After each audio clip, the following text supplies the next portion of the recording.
Hello, my name is Amitha Sabbani. I'm the founder of NeuroVista, and today we're going to be going over part 2 of conditioning, specifically operant conditioning. So, what is operant conditioning? That's a learning process that uses either rewards or punishments to modify behavior. If you're thinking about a real-life experience at this point, you're on the right track. So, this originated from the B.F. Skinner experiment, which included a Skinner box, and that had a mouse inside. It had the elements of a speaker, signal lights, a lever, a food dispenser, a shock generator, and an electric grid. Let's see an easier image of this so that we can understand it further. So here it is. So every time the rat did a good job and it pulled the lever, there would be a green signal that would come, and that would signal for the food to come rolling down.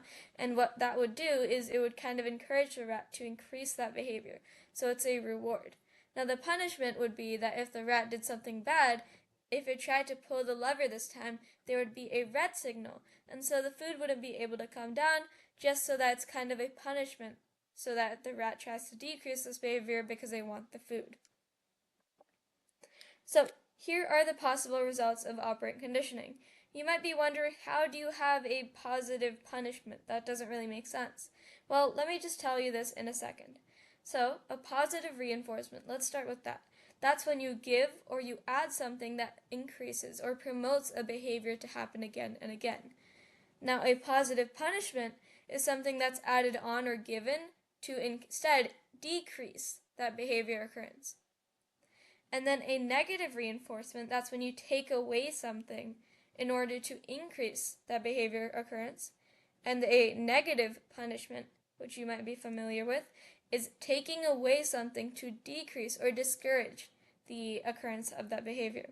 So reinforcement is trying to increase the behavior occurrence, a punishment is trying to decrease the behavior occurrence, and along with that, a positive reinforcement or punishment will be when you add or give something, and a negative reinforcement or punishment will be when you take away something.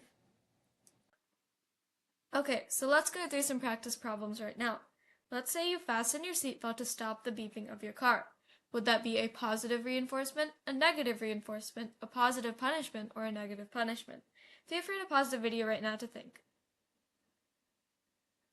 Okay, so that would be a R- or a negative reinforcement. That's because you're increasing the behavior of fastening your seatbelt in order to take away the beeping of your car. Now let's go to the next one. A child studies for a test to avoid failing. So that would also be a R-. So this is because the fear of avoiding failing kind of promotes or increases that reinforcement of studying for the test. So you're taking away the possibility of failing because of your fear. You're basically increasing the habit of studying. So let's go to the next one. A child's phone is taken away because of their frequent violent behavior. So this one would be a negative punishment.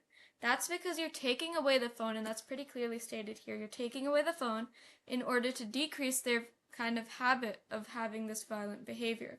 So we're kind of thinking that the phone would lead to the violent behavior, so that's why we're taking away the phone to decrease that violent behavior. So let's go on to the next one. A parent gives their child a sticker for cleaning their room. So this would be a positive reinforcement or a R+. That's because they're adding or giving the sticker as kind of a reward, and that's going to increase the behavior of actually cleaning their room. Okay, so let's go to the last one. A dog is scolded for chewing on furniture. So this would be a positive punishment. That's because you're basically giving or adding, or in this case, you're applying that kind of scolding in order to decrease the likelihood of the dog actually chewing the furniture. You're discouraging that behavior by scolding them, by applying that scold.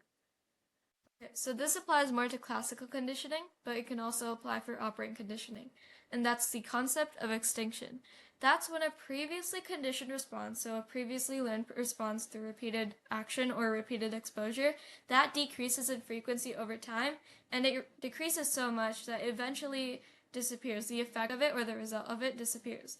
So if we go back to our classical conditioning response or example from last time, what happened there was a dog was salivating because the whistle blew because it thought that the food would be coming in. But if we keep on blowing the whistle and the food doesn't come in anymore, and that keeps on happening over and over again. The dog's eventually going to stop salivating because it already knows that the food's not going to come in. So it's kind of reversing that conditioned response. And that's it for today. Remember that NeuroVista is open to all high schoolers and above. The positions open are a researcher, editor, event coordinator, social media manager, a YouTube content creator, and a podcast content creator. The link to the descriptions and applications are down below. And if you have any kind of recommendations or suggestions, please do comment down below and we'll take that into consideration. Other than that, that's pretty much it for today, and thank you for watching.